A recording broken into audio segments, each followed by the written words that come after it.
આકાશ અને સત એ બે એક જ હોય એવી જાતની એકતાનો ખ્યાલ ઉત્પન્ન કરે છે. સત અને આકાશનું ઐક્ય છે બે જુદી વસ્તુઓ છતાં પણ એક જ હોય એ પ્રકારનો ખ્યાલ મનમાં ઉત્પન્ન કરે છે.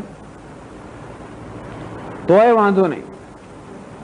ધારો કે આ કેસરી રંગ અને વસ્ત્ર એક જ જગ્યાએ છે, બે જુદા ન હોય એમ લાગે, છતાં પણ આપણે જાણીએ છીએ કે આ વસ્ત્ર જે છે ધર્મી છે અને રંગ ધર્મ છે, તોય વાંધો નહીં. પણ ત્રીજી કઈ વસ્તુ કરે છે કે જે ધર્મ છે એ જાણે ધર્મી હોય એવો દેખાવ ઉત્પન્ન કરે છે, જે ધર્મી છે ધર્મ હોય એવો દેખાવ ઉત્પન્ન કરે. અર્થાત આકાશની સત્તા એ પ્રકારનો ખ્યાલ ઉત્પન્ન કરીને આકાશ જે વાસ્તવમાં ધર્મ હોવો જોઈએ એના માટે ધર્મીની કલ્પના ઉત્પન્ન કરે છે, અને સત જે ધર્મી હોવું જોઈએ એના માટે ધર્મની કલ્પના ઉત્પન્ન કરે છે. એટલે ધર્મ અને ધર્મી ને ઉલટાવી નાખ્યા. અંતેથી આપણામાં કેવો ખ્યાલ જન્મે છે? આકાશની સત્તા. આ સત્તાનું આકાશ એવો ખ્યાલ જન્મવાના બદલે આકાશ સત્તા એવો ખ્યાલ જન્માવીને આકાશ જાણે કે ધર્મી હોય અને સત્તા એનો ધર્મ હોય એવી જાતનો ખ્યાલ ઉત્પન્ન કરે છે કે હોવા પણ વસ્તુનો ધર્મ છે. અને મુખ્ય જેમ આપણે કહીએ કે અંગ્રેજીમાં ક્લે પોટ, માટીનો ઘડો, એટલે જાણે કે ઘડો મુખ્ય વસ્તુ હોય અને માટી ગૌણ વસ્તુ હોય. અંગ્રેજીમાં કે એટલે મૃત ઘટ એમ કહીએ એટલે માટીનો ઘડો. તેમાં ઘડો એ મુખ્ય વસ્તુ હોય અને માટી ધર્મ હોય એવો ખ્યાલ ઉત્પન્ન થાય છે. ખરેખર શું છે? એ ઘડાના આકારમાં માટી છે, માટીના આકારમાં ઘડાને બદલે ઘડાના આકારમાં માટી છે.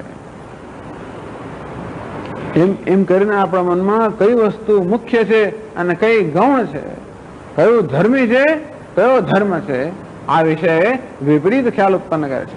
આપણી ભાષામાં પણ બધી મુશ્કેલીઓ છે. અંગ્રેજીમાં કે ક્લે પોટ એટલે મૃત ઘટ એટલે માટીનો ઘડો. ખરેખર પોટી ક્લે અર્થાત એ ઘડો નથી, શું છે? માટી છે. આપણે શું કહીએ? માટીનો ઘડો. ખરેખર શું છે? ઘડાના આકારમાં માટી. જો વિચાર કરો, આપણે ઘડો પડે આપણે શું કહીએ? આ માટીનો ઘડો છે. એ ખરેખર શું છે? ઘડાના આકારમાં માટી છે. માટીનો ઘડો જયારે કહીએ ત્યારે માટી ધર્મ બની ગઈ, ઘડો ધર્મી બની ગયો. ત્યારે ઘડાના આકારમાં માટે એમ કહીએ ત્યારે માટી ધર્મી છે, ઘડો ધર્મ છે. આપણે કેવું શું છે? ઘડાના આકારમાં માટી, બંગડીના આકારમાં સોનું. એમ કહેવાનું આવે શું કહીએ? સોનાની બંગડી. આમ સોનાની બંગડી કહે એટલે બંગડી બની ગઈ ધર્મી, સોનું બની ગયું ધર્મ. આપો આવે આપણે મન કોને મહત્વ આપે?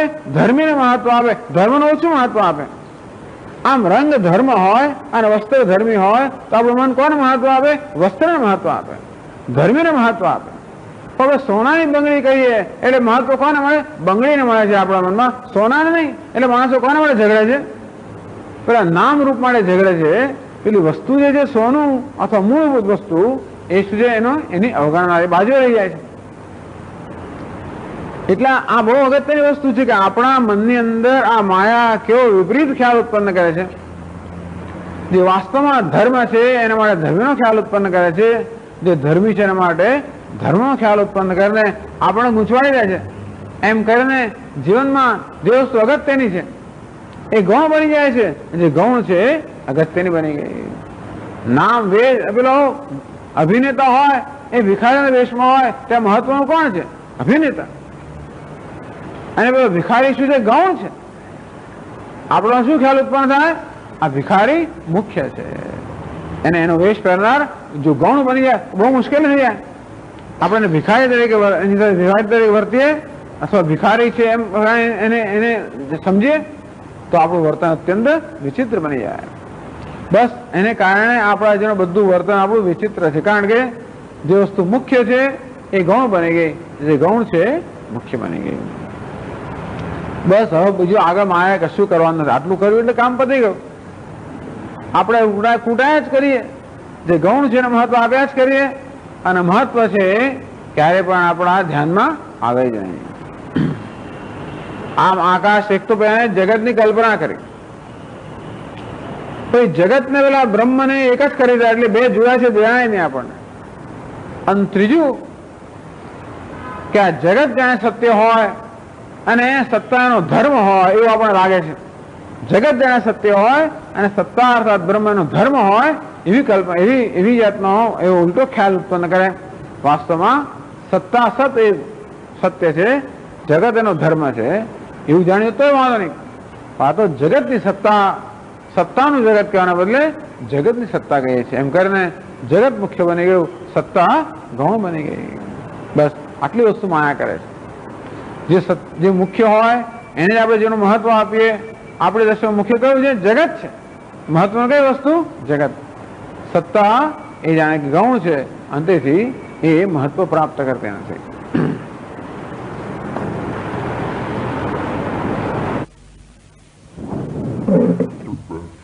શ્લોકમાં કહ્યું યા શક્તિ કલ્પયેત વ્યોમ સાત સદ્વ્યોમનો અભિન્નતામ કલ્પયેત. આ શક્તિ માયા જે પેલા વ્યોમ અર્થાત આકાશની કલ્પના કરે છે, આકાશનું સર્જન કરે છે. સદ્વ્યોમનો અભિન્નતામ એ સત અને વ્યોમ કે સત અને આકાશ એટલે કે બ્રહ્મ અને આકાશની અભિન્નતા ફરી કલ્પના કરે છે. અભિન્નતામ આપદ્ય ધર્મ ધર્મિત્વમ વ્યત્યેન અકલ્પયેત. અને જે ધર્મ છે એને ધર્મી અને ધર્મી છે અને ધર્મ આ પ્રકારની વ્યત્યય એટલે ઉલટી કલ્પના ઉત્પન્ન કરે છે.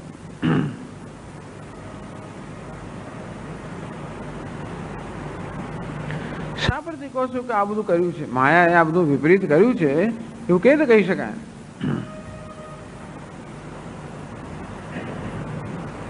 આ બદલવાનું છે. તું કહેશે કેવા ભલભલા લોકો ગૂંચવાઈ જાય છે આને કારણે. એ 64મા શ્લોકમાં એ કહે છે સતો વ્યોમત્વમાપન્નમ વ્યોમ્ન સત્તાંતુ લૌકિકાઃ તાર્કિકાશ્ચાવગચ્છન્તિ માયાયા ઉચિતમ હિ તત.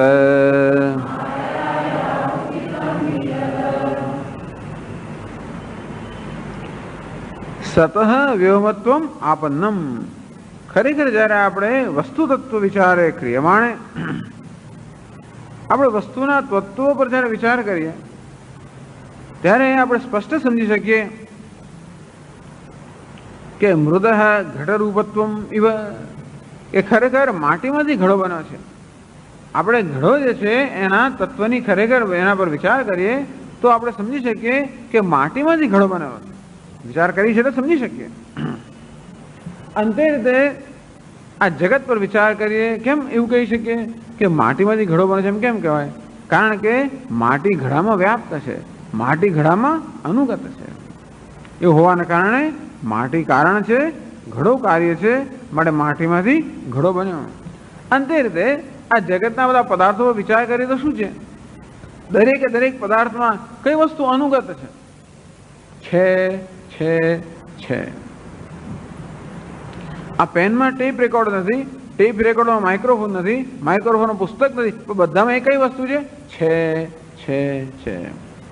અંતેથી આ બધાનું કારણ કયું છે? આ બધી વસ્તુ શેમાંથી જન્મી? છેમાંથી, સતમાંથી, બ્રહ્મમાંથી.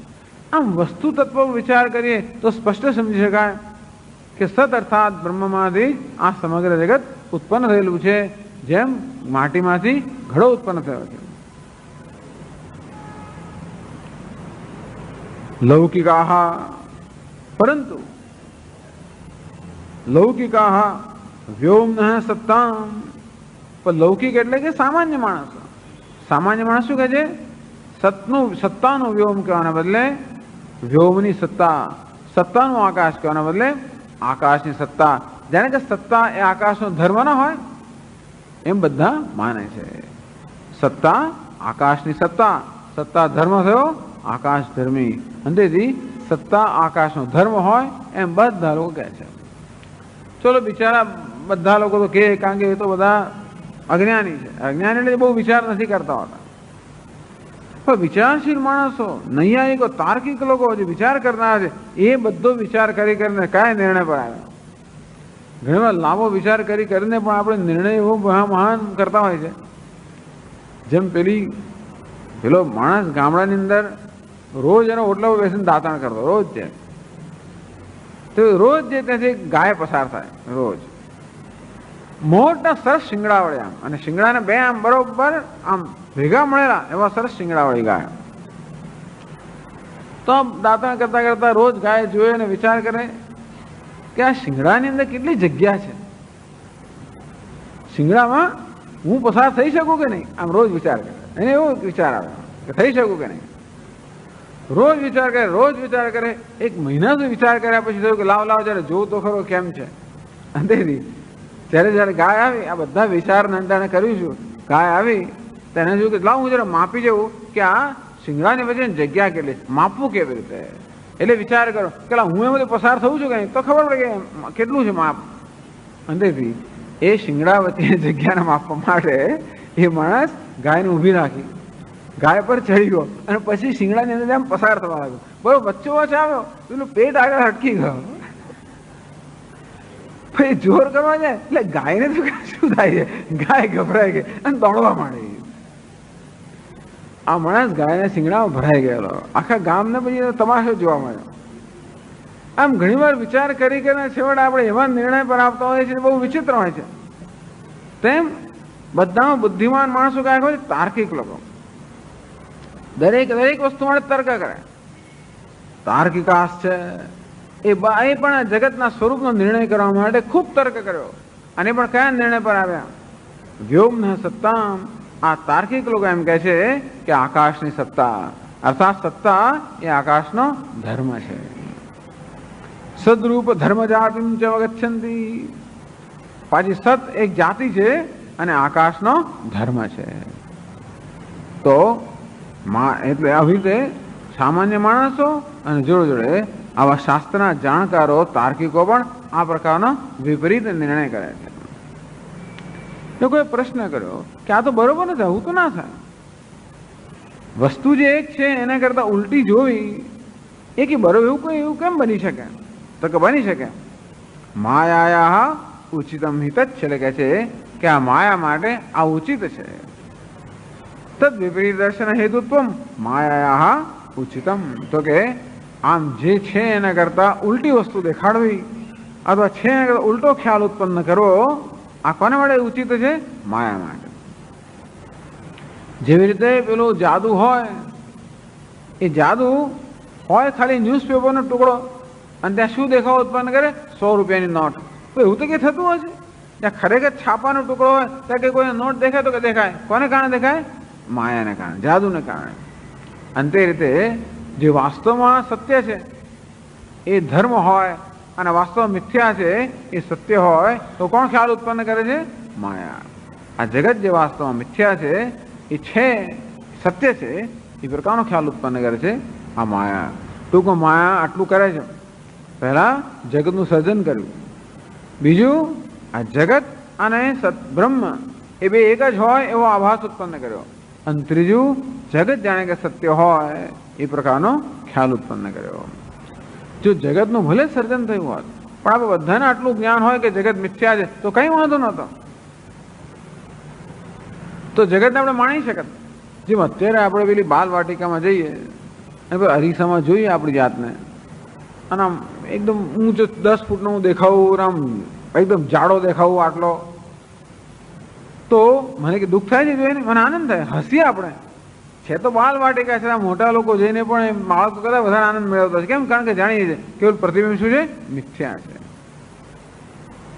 એ દેખાવ છે, એ સત્ય નથી.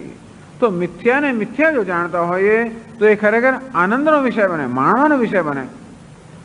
પણ આપણે ક્યારે અરીસામાં આપણી જાતને જોઈ જ ના હોય અને પછી આવો આમ જોઉં મારી જાતને, અરે હું તો આવો છું. ઘરે આવે ને પછી હું ડાયટિંગ શરૂ કરવાવાળું, અર્થાત જે મિથ્યા છે એને સત્ય માની લેવામાં આવે તો બધા અનર્થ ઉત્પન્ન થાય. મિથ્યાને મિથ્યા જાણવામાં આવે તો આનંદ છે, મિથ્યાને સત્ય માની લેવામાં આવે તો અનર્થ છે. તો માયા શું કરે છે? એક તો પ્રતિબિંબ ઉત્પન્ન કરે છે અને ઉપરથી પ્રતિબિંબ સત્ય હોય એ પ્રકારનો ભ્રમ પણ ઉત્પન્ન કરે છે. અને તે રીતે આ માયાએ જગતને ઉત્પન્ન કર્યું અને જોડે જોડે જગત સત્ય હોય એ પ્રકારનો ભ્રમ પણ ઉત્પન્ન કરે છે. ઉચિતમ હિતત, આ વસ્તુ ઉચિત છે માયા માટે. એનું નામ જ માયા, જે અશક્ય વસ્તુને શક્ય બનાવે, ભલ ભલાને ચક્કર ખવડાવે, એનું નામ માયા. એનું એટલે આ માયા તત્વની વધારે વાત કરે છે, જેથી આપણે વિવેક કરી શકીએ. કેવી રીતે? ખરેખર આકાશની સત્તા નથી, પણ સત્તાનું આકાશ છે. આકાશ ધર્મી નથી, આકાશ ધર્મ છે, સત્તા ધર્મી છે. ચલો આવતો વખતે આગળ કરીશું. ઓમ પૂર્ણમદ પૂર્ણમિદમ પૂર્ણાત પૂર્ણમુદચ્યતે પૂર્ણસ્ય પૂર્ણમાદાય પૂર્ણમેવાવશિષ્યતે. ઓમ શાંતિ શાંતિ શાંતિ. શંકરં શંકરાચાર્યં કેશવં બાદરાયણં सूत्रभाष्यकृतौ वन्दे भगवन्तौ पुनः पुनः. ईश्वरो गुरुरात्मेति मूर्तिभेदविभागिने व्योमवद्व्याप्तदेहाय दक्षिणामूर्तये नमः. ओम शांति शांति शांति. हरि ओम श्री गुरुभ्यो नमः. हरि ओम.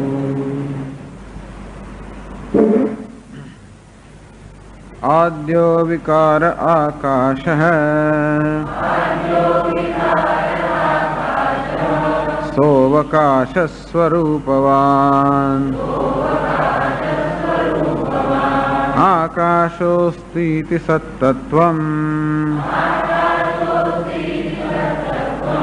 आकाशेऽप्यनुगच्छति. एकस्वभावं सत्तत्वम् आकाशो द्विस्वभावकः. नावकाशः सति व्योम्नि स चैषोऽपि द्वयं स्थितम्. यद्वा प्रतिध्वनिर्व्योम्नः गुणो नासौ सतीक्षते. व्योम्नि द्वौ सध्वनितेन सदेकं द्विगुणं वियत. या शक्तिः कल्पयेद्व्योम सा सद्व्योम्नोरभिन्नताम्. आपद्य धर्मधर्मित्वम् व्यत्ययेनावकल्पयेत्. सतो व्योमत्वमापन्नम् व्योम्नः सत्तान्तु लौकिकाः. तार्किकाश्चावगच्छन्ति मायाया उचितं हि तत्.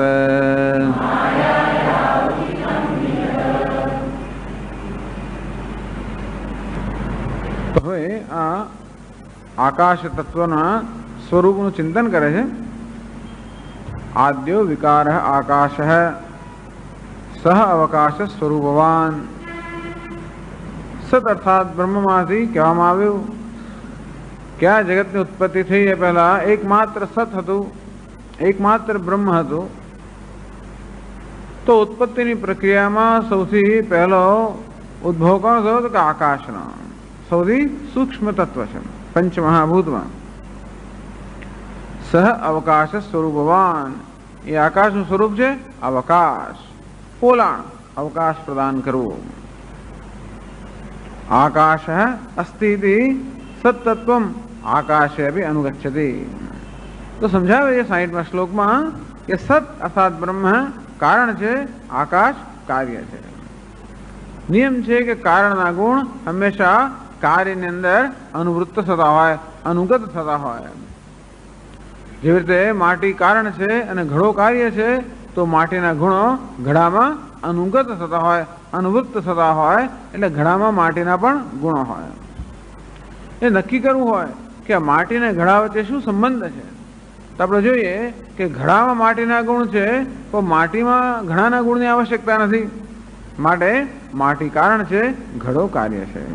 અંતે રીતે આકાશ અસ્તિ, આકાશ છે એમ જ્યારે કહીએ એટલે કે આકાશમાં છેપણું, હોવાપણું, અસ્તિત્વ કે સત્તા કે સત્તત્વ આકાશમાં છે। सत्तत्वम आकाशे भी अनुगच्छति। एक स्वभावम सत्तत्वम आकाशो द्विस्वभावकः। तो जो सत्तत्व है ब्रह्म है एनो एक ज स्वभाव है कि सत हो, बस एटलो ज एनो स्वभाव है। आकाश में बे स्वभाव है। क्या बे स्वभाव? होवू अने जोड़े जोड़े अवकाश। न अवकाश है सती, अवकाश है ये सत में नहीं। व्योमनी सच एशोपि द्वयम स्थितम। जरा आकाश में बे गुण है, सत पण है अने अवकाश पण है। अर्थात आ सतनो एक गुण है, अवकाशना बे गुण है। 62 श्लोक में जरा जुदी रीते कह्युं, यद्वा प्रतिध्वनिर्व्योम्नः गुणो नासौ सदीक्षते। अथवा कदाच मैं कहूं प्रमाणे अवकाश तत्व जरा सूक्ष्म समझ मांगी लेतो है, तो एम कही शकाय कि आकाश नो बीजो गुण है ध्वनि। यद्वा प्रतिध्वनि व्योम्नः गुणः, तो के व्योम अर्थात आकाश में आ ध्वनि के शब्द गुण है। सती नासौ ईक्षते, पण ए शब्द जे धर्म है सत में नहीं। व्योमनी द्वौ, अंतेथी एम कही शकाय कि आकाश में बे गुण है, सत એટલે હોવું અને જોડે જોડે શબ્દ। જ્યારે સતમાં એક જ ગુણ છે તો કે સત। સદ એકમ દ્વિગુણમ વિયત, સત એક ગુણ વાળું છે અર્થાત હોવાપણા, જ્યારે વિયત એટલે કે આકાશ બે ગુણ વાળું છે અને ધ્વનિ, તો છે અને અવકાશ। તો સમય ત્રણ થયા તો બધા, અવકાશ પણ થયું ને પછી ધ્વનિ પણ થયું ને પછી છે પણ થયું કે ખરેખર એ અવકાશ એનું સ્વરૂપ છે। અવકાશ એટલે પોલાણપણું આકાશનું સ્વરૂપ છે, જ્યારે ધ્વનિ એનો ગુણ છે। એટલે અવકાશના આકાશમાં જરાય જુદા જ નથી, એક જ વસ્તુ છે, ધ્વનિ એનો ગુણ છે। ચાલો એ તો એટલે નક્કી શું થયું કે સત કારણ છે, આકાશ કાર્ય છે। કારણ કે સત અર્થાત હોવું એની અનુવૃત્તિ આકાશમાં છે, ત્યારે અવકાશનો જે ગુણ છે શબ્દ એની અનુવૃત્તિ સતમાં નથી, અને માટે સત કારણ છે, આકાશ કાર્ય છે। જેમ કે માટીના ગુણોની અનુવૃત્તિ ઘડામાં હોય છે, પણ ઘડાનો અનુવૃત્તિ પોલાણ વગેરે માટીમાં નથી, માટે માટી કારણ છે અને ઘડો કાર્ય છે। આમ નક્કી થયું। તો પ્રશ્ન થયો કે જો સત કારણ હોય અને આકાશ કાર્ય હોય, તો પછી સતઃ આકાશમ, સતનું આકાશ કે સત્તાનું આકાશ એ પ્રકારે આપણને પ્રતીતિ થવી જોઈએ। જે માટી કારણ હોય અને ઘડો કાર્ય હોય, તો આપણે એમ કહી શકીએ કે ઘડાના રૂપમાં માટી બી પ્રતીતિ થાય। ઘડાના રૂપમાં માટી, એવું છે ને, ઘડાના રૂપમાં માટી છે। અંતે રીતે આપણે શું પ્રતીતિ થવી જોઈએ? આકાશના રૂપમાં રહેલું સત આપણે સત દેખાવું છે। આપણે દેખાય છે શું? આકાશ દેખાય છે, અને સત જાણેનું ગુણ હોય એવું આપણે લાગે છે, અંતેથી આકાશની સત્તા એમ આપણે કહીએ છીએ। ખરેખર શું કહેવું છે? સત્તાનું આકાશ અર્થાત આકાશના રૂપમાં રહેલી સત્તા। આપણે શું કહીએ? માટીનો ઘડો। ખરેખર શું છે? ઘડાના રૂપમાં રહેલી માટી, પણ આપણે કહીએ શું? માટીનો ઘડો। જ્યારે માટીનો ઘડો એમ કહીએ ત્યારે ઘડો પ્રધાન બની જાય, માટી ગૌણ બની જાય। અંતે રીતે આકાશની સત્તા એમ જ્યારે કહીએ ત્યારે આકાશ પ્રધાન બની જાય અને સત્તા ગૌણ બની જાય। ખરેખર તો અવકાશના રૂપમાં રહેલી સત્તા છે એવું છે. ખરેખર તો સત છે, આકાશના રૂપમાં રહેલું સત. આમ આપણે સતની પ્રતિ થવી જોઈએ, જેમ માટીની પ્રતિ થવી જોઈએ, ઘણા રૂપમાં રહેલી માટી એવી પ્રતિ થવી જોઈએ. અને તે રીતે સતની પ્રતિ થવી જોઈએ કે આકાશના રૂપમાં રહેલું સત. પણ એવી પ્રતિ થતી નથી. આપણા મનમાં કઈ છાપ કે કયો ખ્યાલ ઉત્પન્ન થાય છે? આકાશની સત્તા, સત્તાનું આકાશ, એને બદલે આકાશની સત્તા, અર્થાત આકાશ સત્ય છે એ પ્રકારની પ્રતીતિ આપણને થાય છે. કહેવાનો ભાવ થાય છે કે ઘડો મિથ્યા છે અને માટી સત્ય છે એવી પ્રતીતિ આપણને થવી જોઈએ, કારણ કે માટી કારણ છે અને ઘડો કાર્ય છે. અંતે સત કારણ છે અને આકાશ કાર્ય છે. અંતેથી સત સત્ય છે અને આકાશનો ગુણ છે કે ધર્મ છે એવી પ્રતીતિ થવી જોઈએ કે જે આકાર છે એ માટીનો ધર્મ છે. ઘડાના રૂપમાં માટી હોય તો આકાર શું છે? માટીનો ધર્મ છે. જ્યારે માટી દ્રવ્ય છે, જે દ્રવ્ય છે એ વસ્તુ શું છે? માટી. જેનું ઉચકું છે શું છે? માટી. અડકું છે શું છે? માટી. પેલો આકાર શું છે? માટીનો ધર્મ. અંતે એમ કહેવાય કે ઘડો ધર્મ છે, માટી ધર્મી છે. અંતે રીતે આપણે ખરેખર જે જોઈએ છે, જેનો અનુભવ કરીએ છીએ એ સત છે. એ સત આકાશના રૂપમાં રહેલું છે અને માટે આકાશ ધર્મ છે અને સત ધર્મી છે. પરંતુ આપણને એવી પ્રતીતિ થાય છે જેને કે આકાશ દ્રવ્ય હોય અને સત એનો ધર્મ હોય. એમ ટૂંકમાં આકાશ સત્ય હોય એવી પ્રતીતિ આપણને થાય છે.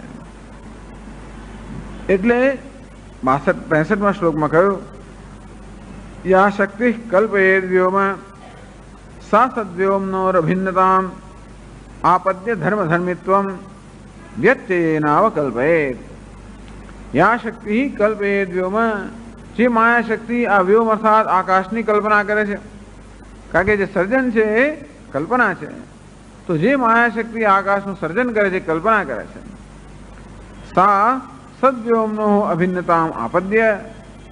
ખરેખર સત સત્ય છે, આકાશ મિથ્યા છે, અને છતાં પણ આ માયા શક્તિ એવું કરે છે કે સત અને આકાશ બંને જાણ એક જ હોય એ પ્રકારની પ્રતીતિ ઉત્પન્ન કરે છે. ધર્મ ધર્મિત્વમ વ્યત્યેન અવકલ્પયેત. અને પાછી મનમાં એવો ખ્યાલ ઉત્પન્ન કરે છે, એવો વિપરીત ખ્યાલ ઉત્પન્ન કરે છે કે સત સત એ જાણે કે આકાશનો ધર્મ છે. ખરેખર સત ધર્મી છે, આકાશ ધર્મ છે. પણ આપણને એવો ખ્યાલ ઉત્પન્ન થાય છે આકાશ ધર્મ છે, સત ધર્મી છે. આકાશ સત્ય છે, સત્યનો ગુણ છે કે એવી જાતનો ધર્મ છે, એ પ્રકારનો ખ્યાલ ઉત્પન્ન થાય. ટૂંકમાં માયા કરે છે એક તો કે જગતની આ રચના કરે છે, અર્થાત જગતનો આ દેખાવ ઉત્પન્ન કરે છે, અને વળી પાછી આ જગત સત્ય હોય એ પ્રકારનો ભ્રમ પણ ઉત્પન્ન કરે છે. માત્ર માયાએ જગતને રચ્યું હોત અને આપણે જગત જેવું છે તેવું જ આપણે એને અનુભવી શકતા હોત, એ પ્રકારે જ આપણે જ્ઞાન થતું હોત તો કંઈ વાંધો નથી. પણ જાદુગર જેવી રીતે જાદુમાંથી કોઈ વસ્તુ તો ઉત્પન્ન કરે અને જોડે જોડે એ સત્ય છે એવો ખ્યાલ પણ ઉત્પન્ન કરે. નહીંતર આપણે જાદુને આનંદ માણી શકીએ, પણ આપણે તો એમાં ઉલટા ખરેખર એના પ્રભાવમાં આવી જઈએ છીએ અને જાદુથી રચાયેલા પદાર્થો સત્ય હોય એવી પ્રતીતિ જેમ થાય છે.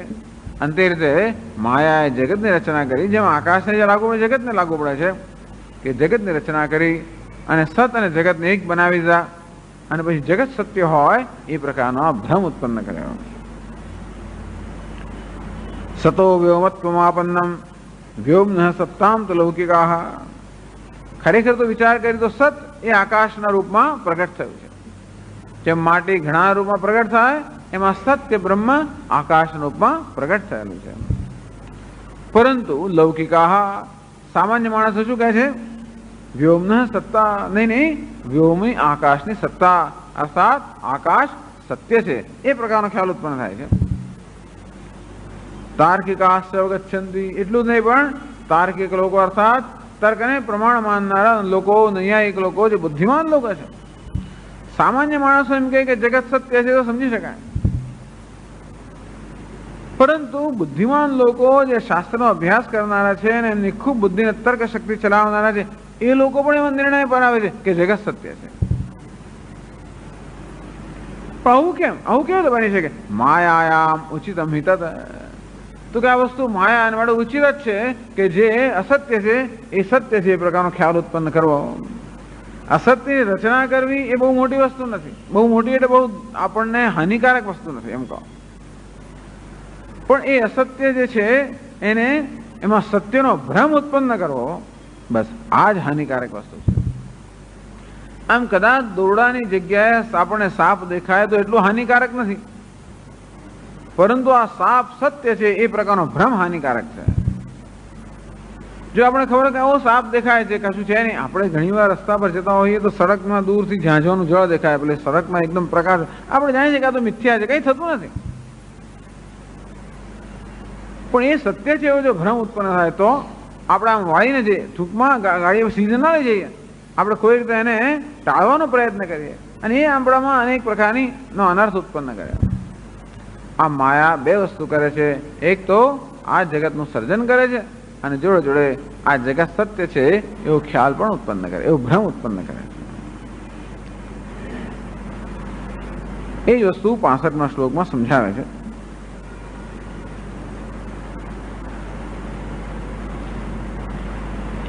યદ્યથા વર્તતે તસ્ય તથા ત્વં ભાતિ માનતઃ અન્યથા ત્વં ભ્રમેણેતિ ન્યાયોયં સાર્વલૌકિકઃ.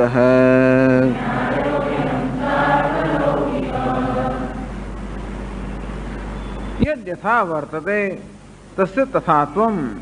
વસ્તુ જેવી છે એ જ પ્રકારનું આપણે ભાન થાય, એ જ પ્રકારનું જ્ઞાન થાય તો એ કેવું કહેવાય? એને પ્રમા કહેવાય, અર્થાત એ યથાર્થ જ્ઞાન કહેવાય. જેમ કે દોરડું પડ્યું છે અને આપણને એનું દોરડા રૂપે જ્ઞાન થાય તો એને શું કહેવાય? પ્રમા, એટલે કે વાસ્તવિક જ્ઞાન કહેવાય. પ્રમાણતઃ માનતઃ. તો જ્યારે પ્રમાણથી આપણે જ્ઞાન થાય ત્યારે જે જ્ઞાન થાય કેવું છે? વાસ્તવિક જ્ઞાન થાય. પણ ઘણી પ્રમાણે ચક્ષુ, ધારો કે આપણા પદાર્થને જોવો હોય, દોરડું પડ્યું હોય તો એ દોરડાને જોવાનું પ્રમાણ કયું? તો આપણી આંખો, ચક્ષુ. પણ ઘણી વાર શું થાય છે કે પ્રમાણથી જ્ઞાન પ્રાપ્ત કરવામાં કંઈક અવરોધ આવી જતો હોય છે. કે તો આપણી આંખમાં કંઈક દોષ હોય અને તેથી વસ્તુ જેવી છે તેવી ન જ દેખાય, અથવા તો ત્યાં પ્રકાશનો કંઈક અભાવ હોય, મંદ અંધકાર હોય અને તેને કારણે પણ આપણી આંખો વસ્તુ જેવી છે તેવી ન જોઈ શકે, અને તો ઘણીવાર ત્યાં આગળ ભ્રમ ઉત્પન્ન થાય. અને તેથી એ દોરડાને દોરડા રૂપે ન જોવું, પરંતુ દોરડાને સાપ રૂપે જોવું, આ પ્રકારની પ્રતિને શું કહે છે? ભ્રમ. અન્યથાત્વમ. અન્યથાત્વમ અર્થાત વસ્તુ જેવી છે તેના કરતા અન્યથા વિપરીત જોવી, એ પ્રકારના જ્ઞાનને ભ્રમ કહેવામાં આવે છે. ખરી વ્યાખ્યા કરી કે પ્રમા કોને કહેવાય અને ભ્રમ કોને કહેવાય? પ્રમા અર્થાત યથાર્થ જ્ઞાન જેનો બાધ ન થાય. ભ્રમ અર્થાત જે જ્ઞાનનો બાધ થાય. બાધનો અર્થ એવો થયો કે અત્યારે આપણે આ પદાર્થ સાપ રૂપે દેખાય છે, પરંતુ પછી જયારે આપણે ટોર્ચ લાઇટ દેખાડીએ એટલે કે પેલી આપણે આંખોને જોવા માટે જે અવરોધ હતો એ અવરોધ દૂર કરીએ. પેલો મંદ અંધકાર રૂપે અવરોધ હતો જેને કારણે આપણને સાપ રજ્જુ રૂપે નહોતું દેખાતું. ત્યાં પછી આપણે ટોર્ચ લાઇટનો પ્રકાશ દેખાડીએ તો મંદ અંધકાર રૂપે પેલો અવરોધ જતો રહ્યો. પછી આપણી આંખો પ્રમાણ જે છે એ વ્યવસ્થિત જોઈ શકે, ત્યારે આપણને જે જ્ઞાન થાય કેવું છે? રજ્જુનું જ્ઞાન કહેવાય પ્રમા. પ્રમા અર્થાત યથાર્થ જ્ઞાન. જ્યારે પેલું સાપનું જ્ઞાન છે એને કહેવાય ભ્રમ. કારણ કે જ્યારે ટોર્ચ લાઇટ બતાવવામાં આવે ત્યારે સાપનું જ્ઞાન નો બાધ થઈ જાય, અર્થાત સાપ ત્યાં રહેતો નથી, અને તેથી સાપનો બાધ થઈ ગયો અને આપણે ત્યાં શું દેખાય છે? તો કે રજ્જુ. તો તેથી જેનો બાધ થાય એ જ્ઞાન કેવું છે? ભ્રમ છે. જેનો બાધ ન થાય એ જ્ઞાન કેવું છે? પ્રમા છે. અર્થાત ત્યાં દોરડું પડ્યું હોય અને દોરડા રૂપે જ્ઞાન થતું હોય, ગમે તે ટોર્ચ લાઇટ દેખાડો, ગમે તેને બોલાવો, તો પણ એ પદાર્થ દોરડા રૂપે જ દેખાવાનો છે. અર્થાત એ જ્ઞાનનો બાધ થતો નથી. જ્યારે એ જ પદાર્થને સાપ રૂપે આપણે દેખાયો હોય તો પછી દિવસ આવે તો ત્યાં સાપ ના હોય, દોરડું હોય, અર્થાત જે મિથ્યા જ્ઞાન છે એનો બાધ થયો. અને તેથી જેનો બાધ થાય એ પ્રકારના જ્ઞાનને ભ્રમ કહે છે. ઘણી બધું થાય, આપણે દરિયા કિનારે પર ચાલતા હોઈએ અને આપણે એકદમ ચળકતો પદાર્થ દેખાય, આપણે એમ કહે તો ચાંદી છે, ચાંદીનો રૂપિયો ત્યાં પડ્યો છે. અત્યારે કેવું જ્ઞાન થયું? ચાંદીનો રૂપિયો છે, એ પ્રકારનું જ્ઞાન થયું.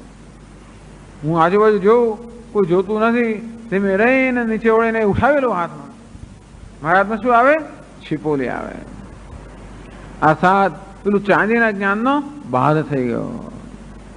જો ખરેખર તે ચાંદી હોત તો મારા હાથમાં શું આવ્યો? ચાંદી. ખરેખર ત્યાં શું છે? છીપોલી છે. અને છતાં મને કેવી દેખાય?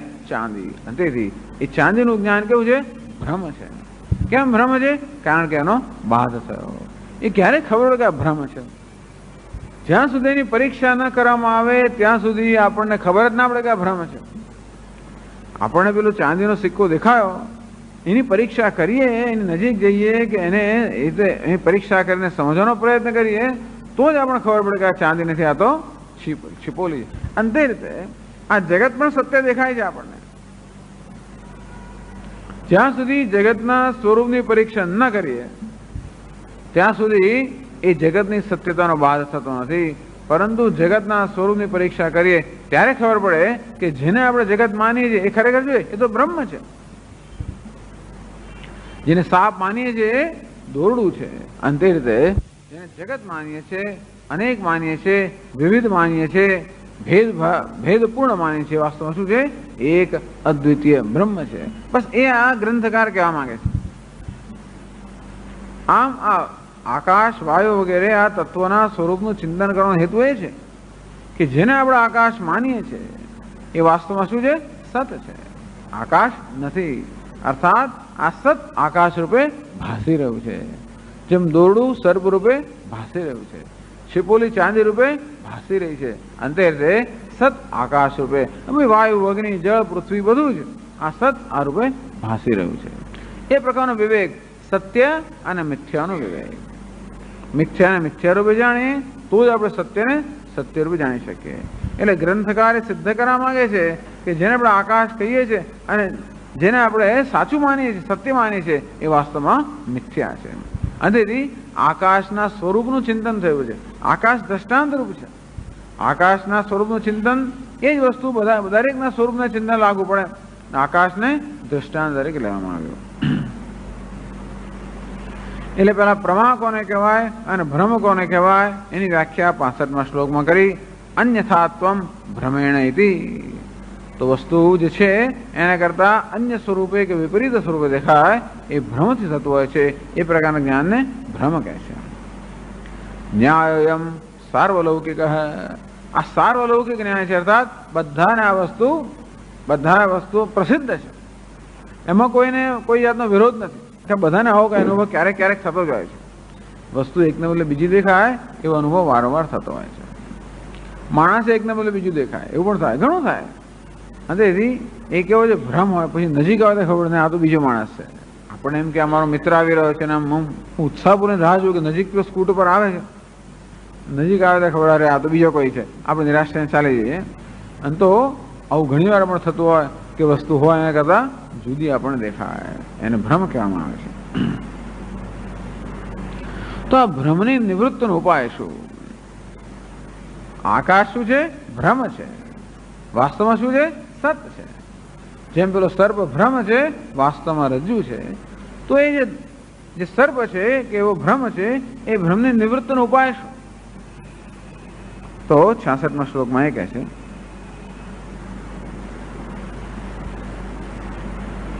एवं श्रुति विचारात् प्राग यथा यद्वस्तु भासते विचारेण विपर्येति ततस्तच्चिन्त्यतां वियत.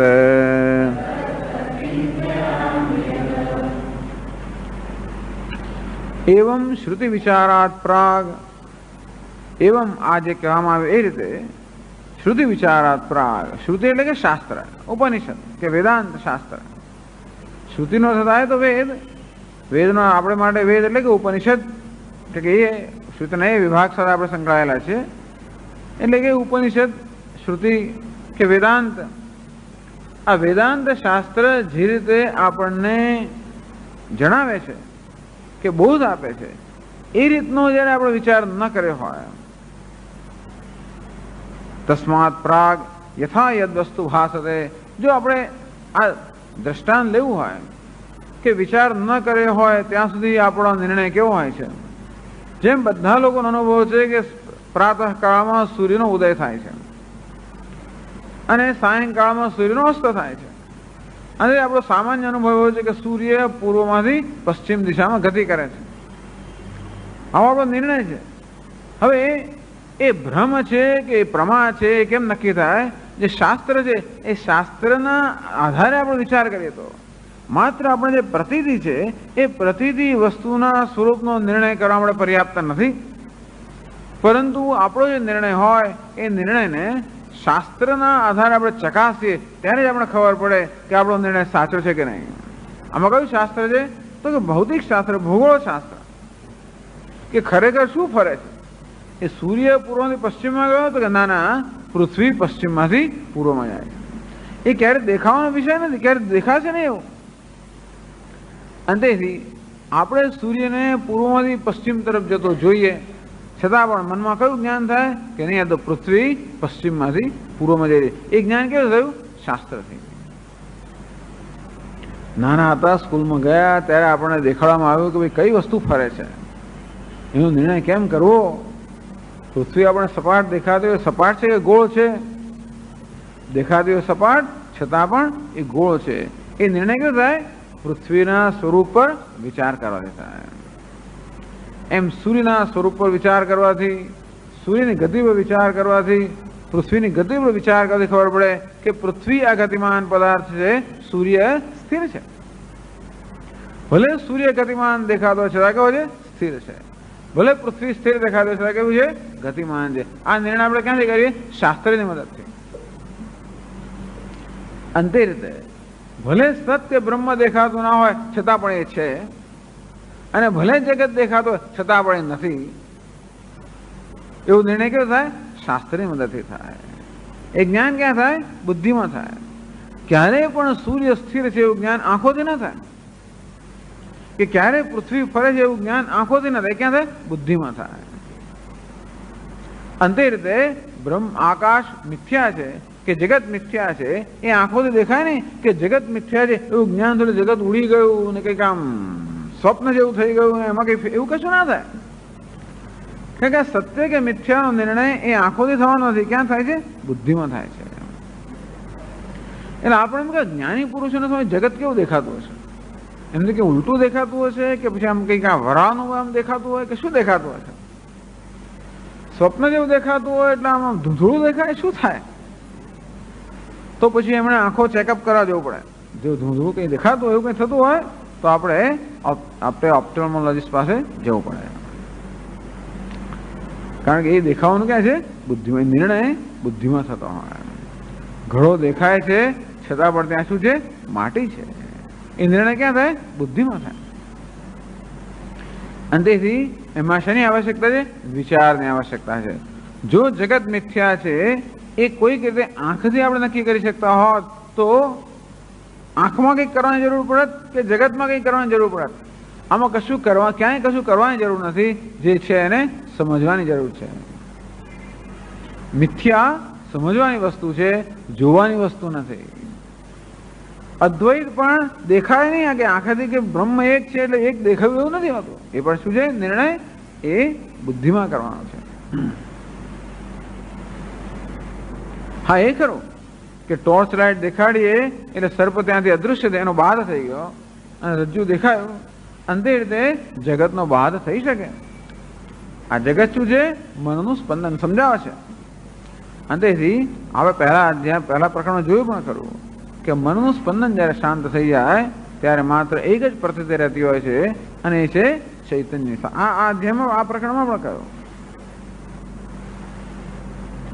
પણ એ આ જગત મિથ્યા છે, મિથ્યા એ જોવાનો વિષય નથી, સમજવાનો વિષય છે. ઈશ્વર પણ સમજવાનો વિષય છે, જોવાનો વિષય નથી, સમજવાનો વિષય છે. આપણે જોવા માંગીએ છીએ, ભલે આપણે જોવો તો દેખાય, પણ એ શું છે? સમજવાનો વિષય છે. એવમ શ્રુતિ વિચારાત પ્રાગ યથા યદ વસ્તુ ભાસતે, જ્યાં સુધી શ્રુતિ અર્થાત ઉપનિષદમાં જે પ્રકારે બોધ આપવામાં આવ્યો છે એ પ્રમાણ છે. ભાતિ માનતઃ યદ્યથા વર્તતે તસ્ય તથા ત્વમ ભાતિ માનતઃ. જ્યારે પ્રમાણથી નિશ્ચય કરવામાં આવે તો જ વસ્તુના યથાર્થ સ્વરૂપનું જ્ઞાન થાય. પ્રમાણ એટલે કોને કહેવાય? પ્રમાણ જેનાથી આપણને યથાર્થ જ્ઞાન થાય એ સાધનને કહેવાય પ્રમાણ. અંતેથી રંગનું યથાર્થ જ્ઞાન પ્રાપ્ત કરાવવાનું પ્રમાણ છે ચક્ષુ. શબ્દો છે એનું જ્ઞાન પ્રાપ્ત કરવાનું પ્રમાણ છે આપણું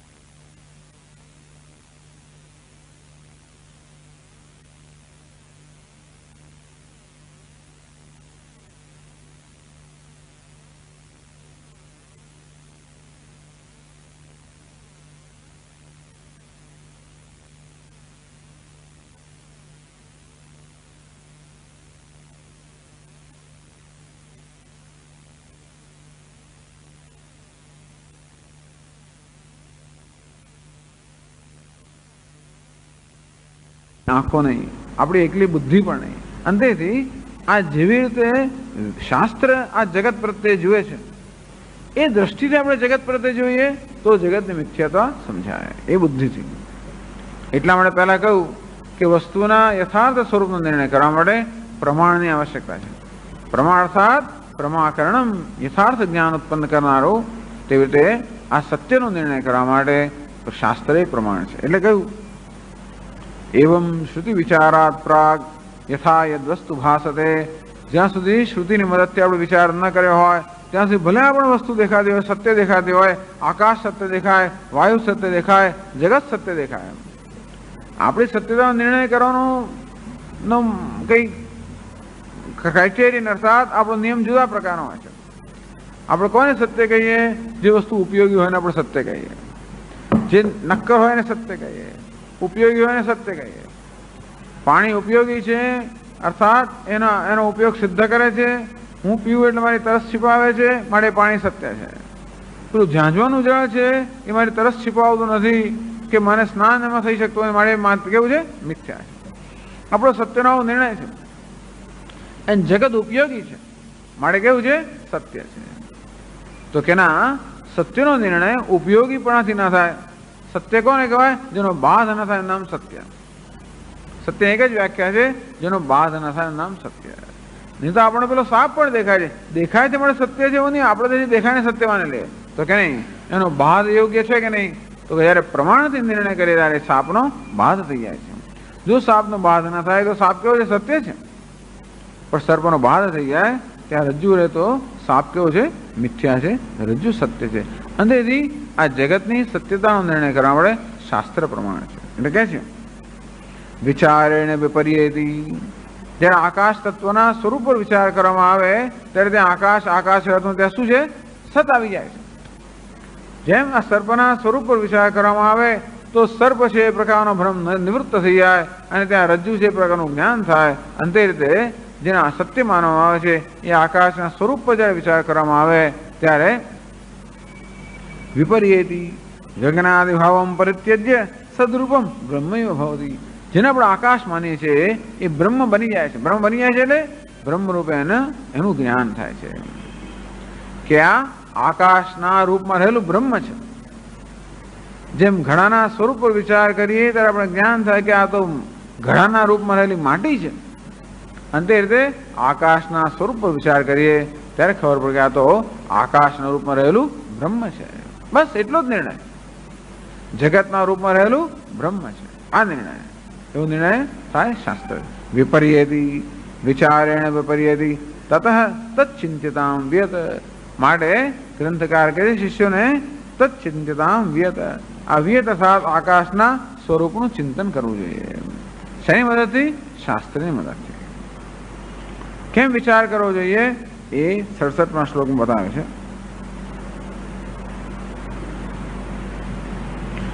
ભિન્ને વિયત્સતિ શબ્દ भेदाद् बुद्धेश्च भेदतः वायवादिष्वनुवृत्तं सत् न तो व्योमेति भेदधीः।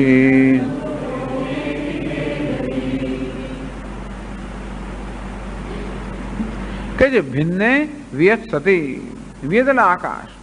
આકાશ અને સત એકબીજાથી ભિન્ન છે. આપણે બે એક હોય એવું જણાય છે ને. અત્યારે સત અને આકાશ બે કેવા દેખાય? એક દેખાય છે. એ બે કેવા છે? ભિન્ન છે, એક નથી. ઘણી વાર પેલો અરીસો ને પ્રતિબિંબ એક દેખાતો હતો કે એક નથી, એ બે છે. પેલો આગ અને પેલો લોખંડનો ગોળો એમ કરીને આપણે આગનો ગોળો એક દેખાતો હોય, વાસ્તવમાં કેટલા છે? બે છે. અગ્નિ જુદું તત્વ છે અને લોખંડ જુદું તત્વ છે. અંતે રીતે આપણા આકાશ અને સત એક જ હોય એમ દેખાય છે. આકાશ છે એમ કહીએ ત્યારે આકાશ અને સત બંને એક જ હોય એમ દેખાય છે. ખરે આકાશ અને છે એ બે જુદા તત્વો છે, પરંતુ એ બેનું એવું તાદાત્મ્ય થઈ ગયું છે કે જેથી આપણને બે તત્વ છે એવું જ્ઞાન થતું નથી. આપણા શરીર અને ચેતના એક જ દેખાય છે, વાસ્તવમાં બે તત્વ છે. તો આકાશ છે એમ જયારે કહીએ ત્યારે આપણે શું માને છે? એક જ વસ્તુ છે. તો કે નહીં, આકાશ એક વસ્તુ છે અને છે બીજી વસ્તુ છે. ભિન્ને વિયત સતી. આ વિયત અને સત એટલે આકાશ અને સત બે ભિન્ન છે, જુદી વસ્તુઓ છે. શા પરથી કહો છો? શબ્દ ભેદાત. પહેલા તો બંને માટે જુદા જુદા શબ્દો વાપરવામાં આવે છે. આપણે આકાશને આકાશ કહીએ અને સતને સત કહીએ. જો બંને એક જ વસ્તુ હોત તો બંને માટે એક જ શબ્દ વાપર્યો હોત. એટલે ઘડો અને માટી જુદી વસ્તુઓ છે એક રીતે. નહીં તો ઘડો એક શબ્દ છે અને માટી બીજો શબ્દ છે. ઘડાથી એક જે પ્રકારનું જ્ઞાન થાય છે, માટીથી બીજા. પહેલા તો કહે છે કે ઘડો અને માટી એ બે જુદા જુદા શબ્દો છે. જ્યારે બે જુદા શબ્દો હોય ત્યારે બે જુદા પદાર્થ હોવા જોઈએ. એવું ક્યારે ના બને? જ્યારે બંને શબ્દો પર્યાય શબ્દ હોય ત્યારે. આમ તો જળ, પાણી, ઉદક આમ શબ્દો જુદા છે પણ છતાં વસ્તુ ત્યાં એક છે. એવું કેમ બને? આ શબ્દો જ્યારે પર્યાય શબ્દ હોય ત્યારે. પણ જ્યારે પર્યાય શબ્દ ન હોય ત્યારે આપણે બે શબ્દો ક્યારે વાપરીએ? જ્યારે ત્યાં બે જુદા જુદા પદાર્થ હોય ત્યારે. આપણે ઘડો શબ્દ વાપરીએ અને માટી શબ્દ વાપરીએ એવું ત્યારે જ બને. હવે ઘડો અને માટી પર્યાય શબ્દો છે તો કે ના, એ પર્યાય નથી. અને એટલા માટે ઘડો અને માટી બે શબ્દો બતાવે છે કે બે જુદા જુદા જુદી વસ્તુઓ હોવી જોઈએ.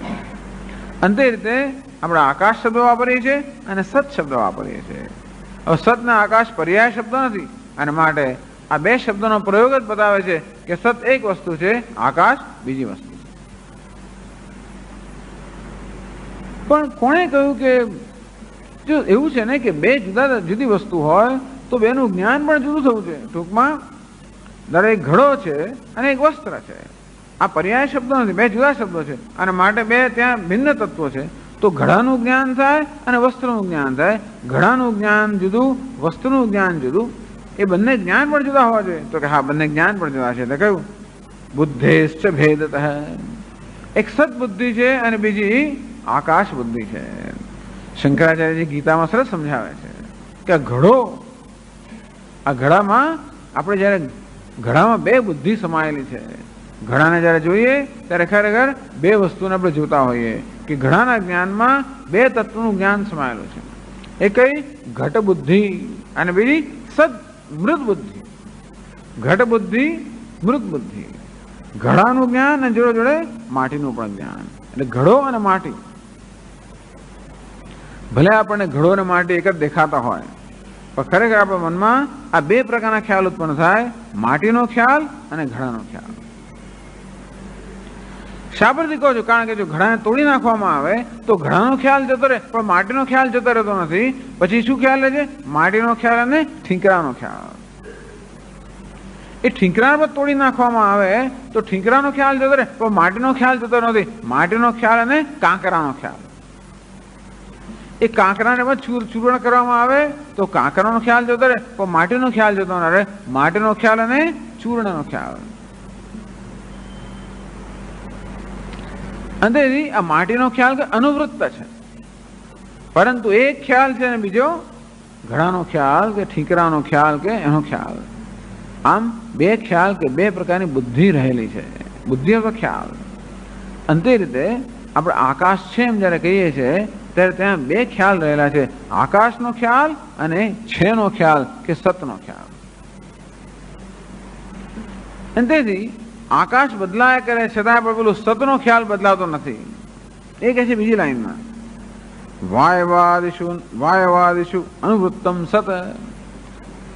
હવે અચ્છા બીજી એક વસ્તુ, હા પછી હમણાં આકાશનું જ્ઞાન થાય પછી ધારો કે વાયુ તત્વનું પણ જ્ઞાન થાય. ટૂંકમાં આકાશ તરફથી આપણે દ્રષ્ટિ હટાવીને વાયુ તરફ દ્રષ્ટિ કરીએ તો આપણે શેનું જ્ઞાન થાય, શેનો ખ્યાલ રહે, વાયુનો. તો વાયુ છે અને તેથી વાયુનો પણ ખ્યાલ છે અને સતનો પણ ખ્યાલ છે.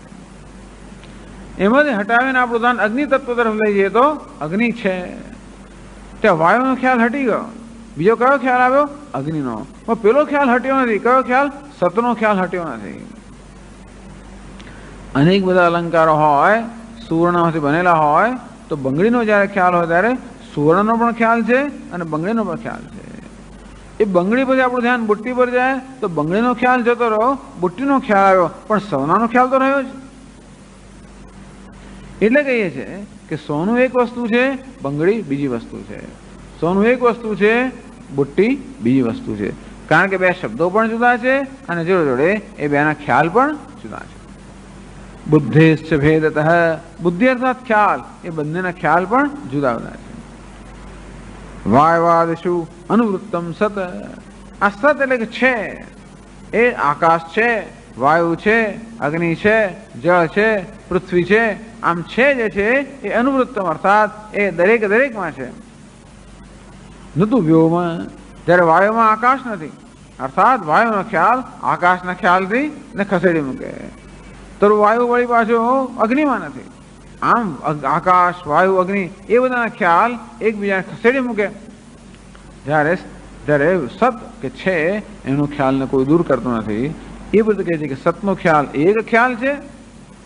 જો સમજ પડી તો આકાશ છે એમ કહીએ ત્યારે આમ તો એક જ ખ્યાલ છે, બે ક્યાં છે, એમાં આકાશ છે એનો જ ખ્યાલ છે તો કે નહીં, આકાશનો એક ખ્યાલ છે અને છેનો બીજો ખ્યાલ છે. શા પર કહીએ, કારણ કે પછી વાયુ હોય તો વાયુ છે જ્યારે કહીએ ત્યારે આકાશનો ખ્યાલ તો જતો રહ્યો, ત્યાં વાયુનો ખ્યાલ આવ્યો, ત્યાં પણ છે તો ખરું જ. હવે એ જે છે તો પેલું જ છે જે આકાશમાં હતો. અને પછી આપણે અગ્નિનું આપણને જ્ઞાન થાય ત્યારે અગ્નિ છે એમ જ્યારે કહીએ ત્યારે પેલું છે કયું, એ જ છે હતું જે આકાશમાં હતું, વાયુમાં હતું.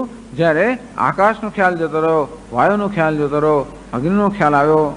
અંતેથી એક જતો રહેનારો ખ્યાલ અને એક નહીં જનારો ખ્યાલ, આ બે પ્રકારના ખ્યાલ છે. પેલો ઘડો, ઠીકરા એમ કરીને એક જતો રહેનારો ખ્યાલ, ઘડો, ઠીકરા વગેરે જતો રહેનારો ખ્યાલ, માટી નહીં જનારો ખ્યાલ. અંતે રીતે આ બધા તત્વોમાં એક જતો રહેનારો ખ્યાલ, વ્યભિચારી તત્વ, અને બીજું કયું છે અવ્યભિચારી અર્થાત નહીં જનારો ખ્યાલ. એ જ બતાવે છે કે આ બે ખ્યાલ જુદા છે અને માટે બે વસ્તુઓ પણ જુદી છે. બે ખ્યાલ જુદા ક્યારે હોય, જ્યારે બે વસ્તુઓ જુદી હોય. એટલે ગ્રંથકાર આ 67મા શ્લોકમાં બતાવે છે કે આકાશ અને સત બે જુદી વસ્તુઓ છે. કે પહેલી એક વસ્તુ કે પહેલું એક કે એ બે માટે આપણે જુદા જુદા શબ્દો વાપરીએ છીએ. જો બે એક હોત તો બે માટે જુદા જુદા શબ્દો ન વાપર્યા હોત. આમ આકાશ અને સત બે જુદા શબ્દો વાપર્યા એ જ બતાવે છે કે બે જુદા છે. અને જોડે આકાશનો એક ખ્યાલ છે અને સતનો ખ્યાલ, બંનેના ખ્યાલ પણ જુદા જુદા છે. એ જ બતાવે છે કે આકાશ અને સત બે જુદા છે, એક નથી.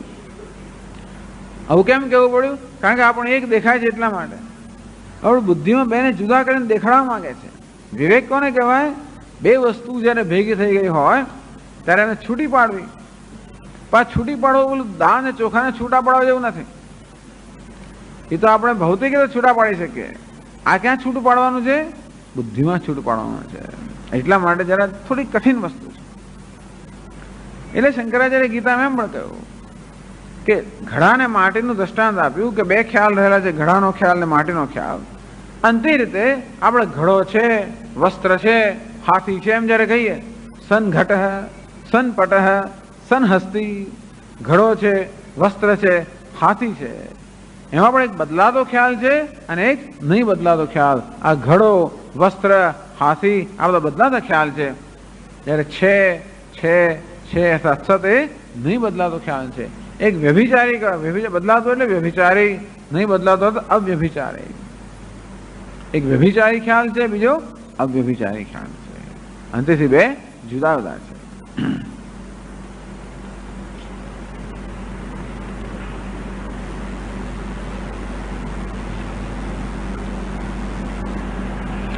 એવમ સદાકાશયો ભેદમ પ્રસાધ્ય.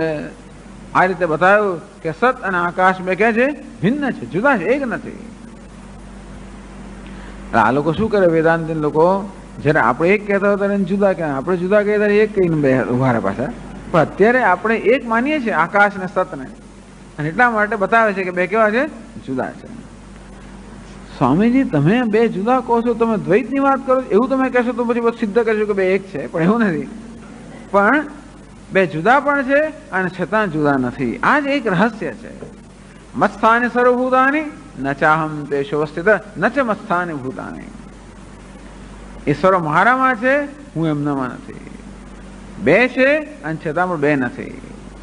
જેવી રીતે પેલો ભિખારી છે. કોણ ભિખારી છે?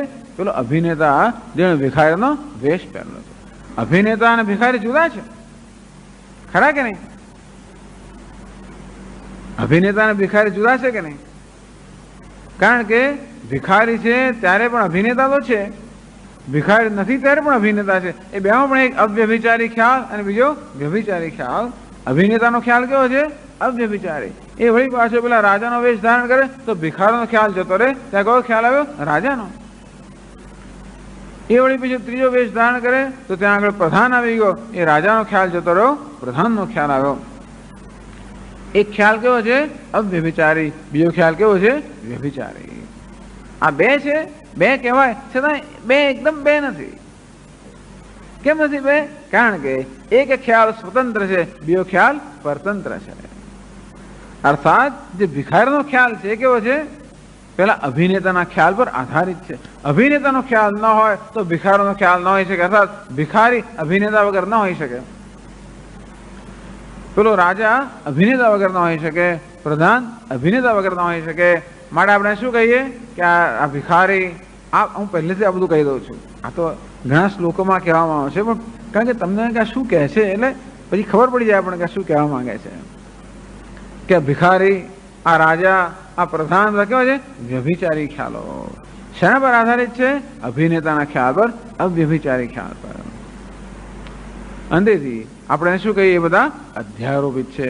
આ ભિખારી અભિનેતા પર અધ્યારોપ છે. ભિખારી પણ ક્યાં છે? ભિખારી ખરેખર તો ભ્રમ છે, વાસ્તવમાં કોણ છે? અભિનેતા છે. ભિખારી પણ શું છે? અભિનેતા પર અધ્યારોપિત છે. ભિખારી કહો છે? મિથ્યા છે, વાસ્તવમાં કોણ છે? અભિનેતા છે. કેમ મિથ્યા કહીએ? તો અભિનેતા મિથ્યા કે ભિખારી મિથ્યા? ત્યારે રાજા આવે ત્યારે કોનો બાદ થઈ ગયો? ભિખારીનો બાદ થયો, અભિનેતાનો બાદ ન થયો. જેનો બાદ ન થાય સત્ય, જેનો બાદ થાય મિથ્યા. અને પછી પ્રધાન આવે ત્યારે પાછો રાજાનો બાદ થઈ ગયો, પણ એ પણ મિથ્યા. અને જેનો બાદ ન થાય એ અભિનેતા સત્ય. આમ બે ખરા, પણ બે કયા? બે પ્રકારના. એક સત્ય અને એક મિથ્યા. એ રીતે બે નહીં કે બંને સત્ય હોય, એ રીતે બે નહીં. ભિખારી જુદો અને અભિનેતા પણ જુદો, એ રીતે બે નહીં. પરંતુ એક સત્ય છે અને બીજું મિથ્યા છે, એ રીતે બે. એટલે કહેવાય બે પણ ખરેખર બે નથી. તો બે કેમ કહો છો? કારણ કે એ બેના ખ્યાલ જુદા કરીને આપણે જે સત્ય છે એને સમજી શકીએ. એટલા માટે અત્યારે એમને તાત્કાલિક બે કહેવામાં આવે છે. જેમ અભિનેતા અને ભિખારીને બે કહેવામાં આવે, કે માટીને ઘડાને બે કહેવામાં આવે, પણ બે કેવા છે? સત્ય અને મિથ્યા. એક સ્વતંત્ર છે, બીજું પરતંત્ર છે.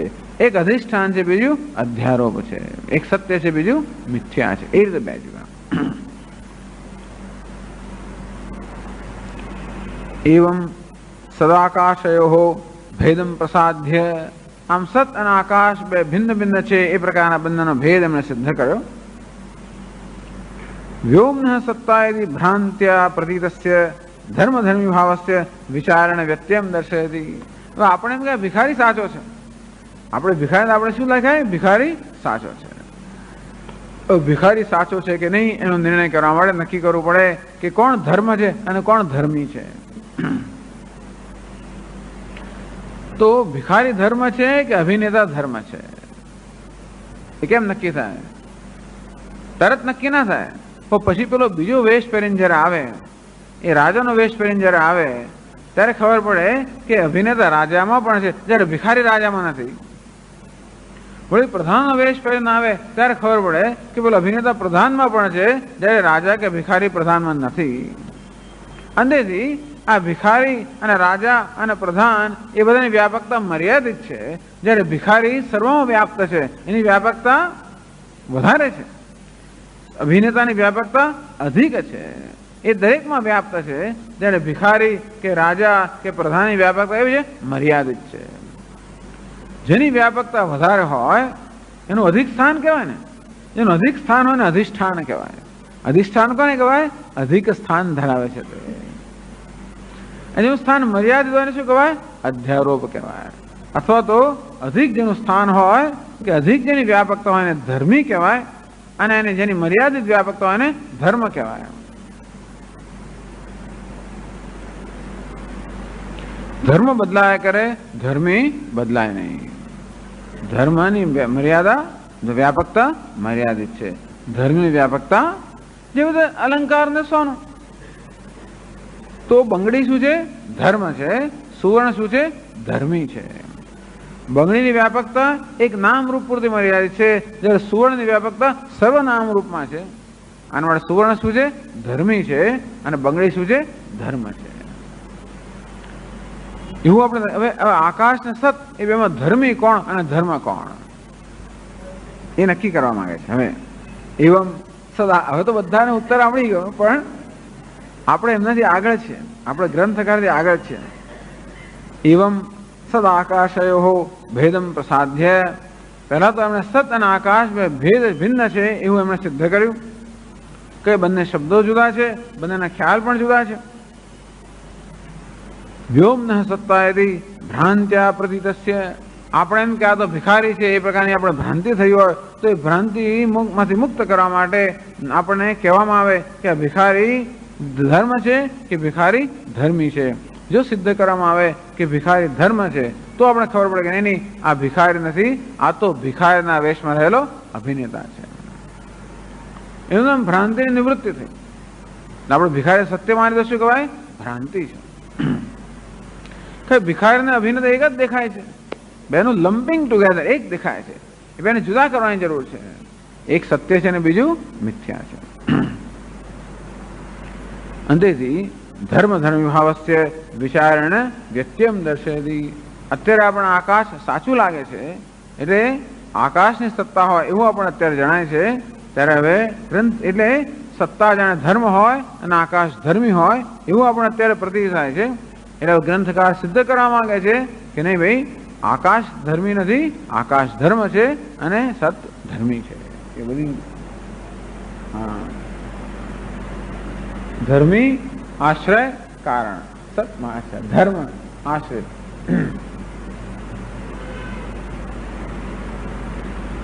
આ સત અને આકાશનું ઐક્ય અત્યારે આપણે દેખાય છે, અને ધર્મ ધર્મી ઉલટાવી નાખ્યા, અર્થાત આકાશ ધર્મી હોય અને સત ધર્મ હોય એ પ્રકારની આપણી કલ્પના છે અત્યારે. તો ધર્મ અને ધર્મીનો નિર્ણય કરવા વાળો નિયમ છે કે જેની વ્યાપકતા વધારે હોય ધર્મી અને જેની વ્યાપકતા ઓછી હોય ધર્મ. તો સત અને આકાશ એ બેમાં કોની વ્યાપકતા વધારે છે અને કોની વ્યાપકતા ઓછી છે એ કહે છે 68મા શ્લોકમાં.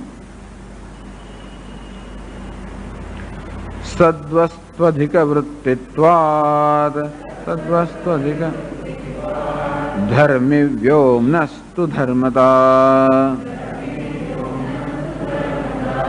ધિયા સતઃ પૃથક્કારે બ્રૂહિ વ્યોમખિમાત્મકમ.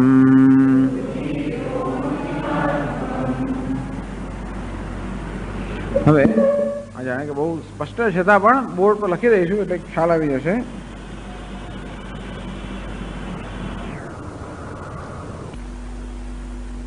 આ સુવર્ણ જે છે ચાલે છે.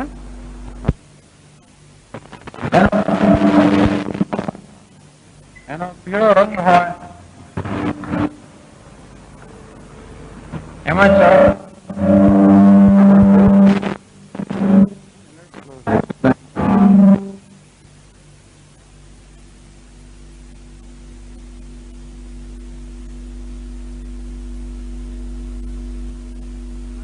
પીળો રંગ હોય, ચળકાટ હોય, તો પીળા રંગમાં પણ સોનું છે, ચળકાટમાં પણ સોનું છે. અંદરથી આ પીળો રંગ આપણે શું કહીએ? ધર્મ છે, સોનું ધર્મી છે, અને ધર્મી કહેવાય. આ બધા એના ધર્મ છે. પીળા રંગમાં પણ સોનું છે, ચળકાટમાં પણ સોનું છે, એમ જે બધા સોનાના જે ધર્મો હોય બધામાં સોનું છે. અંતેથી સોનાની અનુવૃત્તિ છે દરેકમાં. અમારે સોનું ધર્મ છે, ધર્મી છે, આપણા ધર્મ છે. એ આપણે નક્કી કરવા માંગીએ છીએ.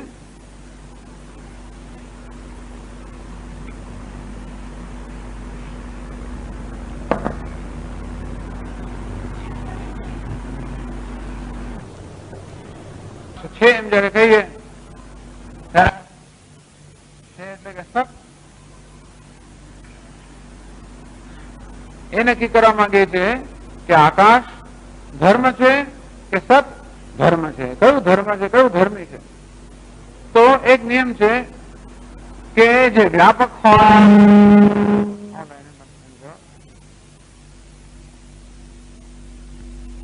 વ્યાપક જે હોય એ ધર્મ ધર્મી, અને જે મર્યાદિત હોય એ ધર્મ.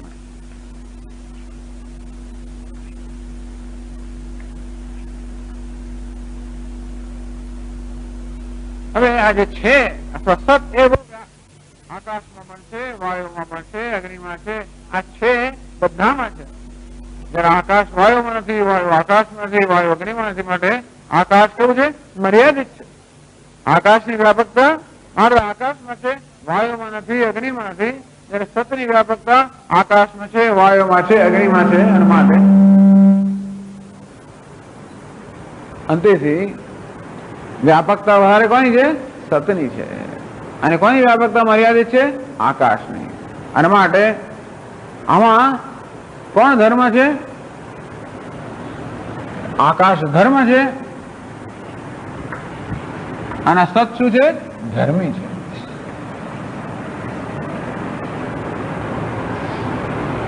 આપણી પ્રતિનિધિ જુદા પ્રકારની છે. આકાશ જયારે છે એમ આપણે કહીએ ત્યારે આપણે એમ લાગે કે આકાશ મુખ્ય છે, ધર્મ છે, અને સત્તા આકાશ ધર્મી છે, સત્તા ધર્મ છે. પણ જયારે આપણે વ્યાપકતાનો આપણે નિયમ લગાડીએ ત્યારે ખબર પડે કે છે એ ગુણ નથી, ધર્મ નથી. છે તો ધર્મી છે, અને આકાશ ધર્મ. એટલે આપણે આકાશ ધર્મી લાગે અને છે ધર્મ એવું લાગે. આકાશ સત્ય છે અને હોવું એનું જાણે ગુણ હોય એવું લાગે. ખરેખર હોવું સત્ય છે અને આકાશ એનો ગુણ છે. હવા પણ સત્ય છે, આકાશ એનો ધર્મ ગુણ છે. અર્થાત હવા પણ આકાશના રૂપમાં દેખાય છે. એ સત આકાશના રૂપમાં ભાસે રહ્યું છે. આકાશની સત્તા એવું નથી, પણ આકાશના રૂપમાં સત્તા છે. આ માટીનો ઘડો કહેવાના બદલે ઘડાના રૂપમાં માટી છે. અંતે રીતે આકાશની સત્તા એમ કહેવાના બદલે આકાશના રૂપમાં રહેલી સત્તા છે. અર્થાત એ સત્તા જે છે સત એટલે સત્તા એ ધર્મી છે, અને આકાશ ધર્મ. હવે એક પ્રશ્ન કરવામાં આવે છે કે ચાલો આકાશ ધર્મ છે અને સત્તા ધર્મી છે, તમે કહો બે જુદા જુદા છે, તો પછી બંને સમાન સત્ય ખરા કે નહીં? આકાશની સત્યતા અને આ સતની સત્યતા સમાન ખરી કે નહીં? બંને જુદા જુદા હોય. એક ધર્મ હોય તો ધર્મ ધર્મી કદાચ જુદો હોય. જેવી રીતે આ પેપર ક્લિપ છે, એનો આ રંગ છે ગુલાબી રંગ. તો ગુલાબી રંગ છે એ પણ સ્વતંત્ર છે, બીજે પણ હોઈ શકે. એટલે રંગ પણ જુદો અને પેપર ક્લિપ પણ જુદી. અંતે રીતે જો કે આ રંગ ધર્મ છે, પેપર ક્લિપ ધર્મી છે, અને છતાં પણ રંગ પણ જુદો છે, પેપર ક્લિપ પણ જુદી છે. અંતે રીતે આકાશ ધર્મ છે, સત ધર્મી છે. તો કોઈ કહે કે આકાશ પણ જુદું અને સત પણ જુદું, આકાશ પણ સત્ય, સત પણ સત્ય, એવું કેમ નહીં? એટલે બીજી લાઈનમાં કહે છે ધિયા સતઃ પૃથક્કારે બ્રૂહિ વ્યોમ કિમાત્મકમ, કે સારું જો આકાશ સત કરતા જુદું હોય તો આકાશમાં સતને લઈ લો, આકાશમાંથી સતને દૂર કરો, પછી તમે જુઓ કે આકાશનું શું સ્વરૂપ રહે છે. આમાંથી કદાચ પેપર ક્લિપ લઈ લો તો ગુલાબી રંગ જાણે જુદો રહી જાય એમ કહેવાય. આ બધા નૈયાયિકોનો વિચાર છે, પણ આકાશ છે એમાંથી છે લઈ લો તો આકાશ રહે કે ના રહે.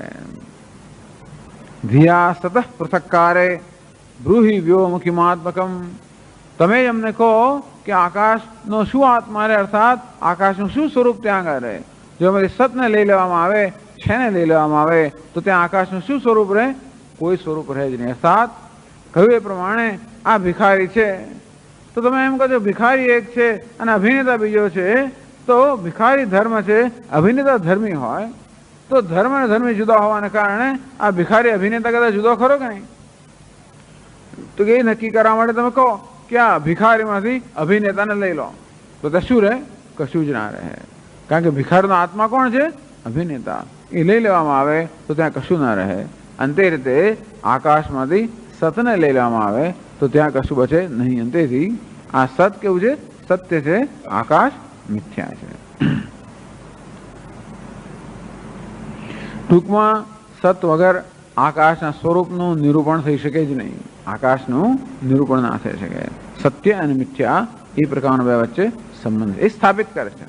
આ પ્રકારના દલીલોથી સ્થાપિત કરે છે કે આકાશ મિથ્યા છે અને બ્રહ્મ સત્ય છે.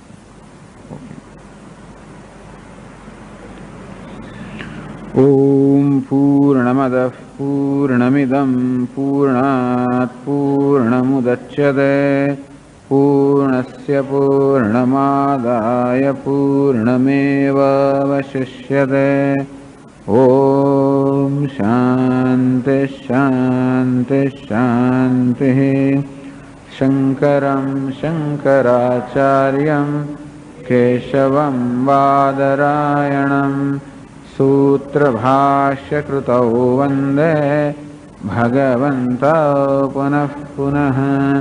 ઈશ્વરો ગુરુરાત્મેતિ મૂર્તિભેદવિભાગિને વ્યોમવદ્વ્યાપ્તદેહાય દક્ષિણામૂર્તયે નમઃ. ઓમ શાંતિ શાંતિ શાંતિ. હરિ ઓમ શ્રી ગુરુભ્યો નમઃ. હરિ ઓમ. યદ્યથા વર્તતે તસ્ય તથા ત્વં ભાતિ માનતઃ અન્યથા ત્વં ભ્રમેણેતિ ન્યાયોયં સાર્વલૌકિકઃ.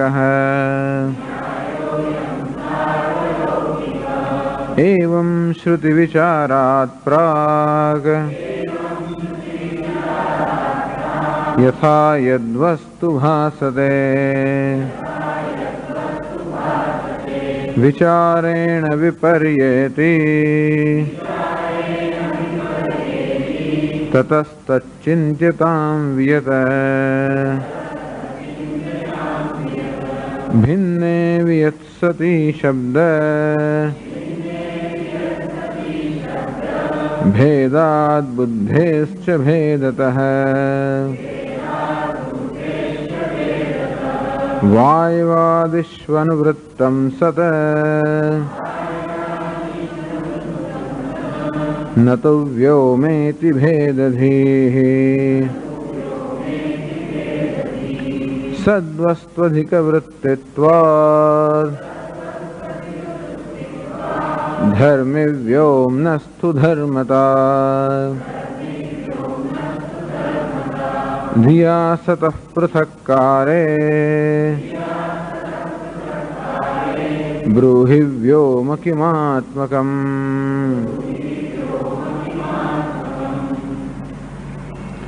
યદ્યથા વર્તતે તસ્ય તથા ત્વં ભાતિ માનતઃ. માનતઃ પ્રમાણતઃ, પ્રમાણથી એટલે કે જે વસ્તુના જ્ઞાન માટે જે યોગ્ય જ્ઞાનનું સાધન હોય એનાથી જ્યારે એ વસ્તુનું દર્શન કરવામાં આવે ત્યારે વસ્તુ જેવી છે તેવી ભાષે, અર્થાત તેવું આપણે જ્ઞાન થાય. જેમ કોઈ રંગનું જ્ઞાન પ્રાપ્ત કરવું હોય તો ચક્ષુ એના માટે પ્રમાણ છે, અને ચક્ષુથી જે જ્ઞાન થાય એ યોગ્ય જ્ઞાન થાય. અન્યથાત્વમ એટલે કે વસ્તુનું સ્વરૂપ જેવું છે તેવું જે આપણે જ્ઞાન થાય તો સમજવું કે પ્રમા છે, અર્થાત એ યથાર્થ જ્ઞાન છે. અને એ યથાર્થ જ્ઞાન પ્રાપ્ત કરવાનું સાધન છે પ્રમાણ. પ્રમાણ એટલે પ્રમાણ એટલે કે યથાર્થ જ્ઞાન પ્રાપ્ત કરવાનું સાધન.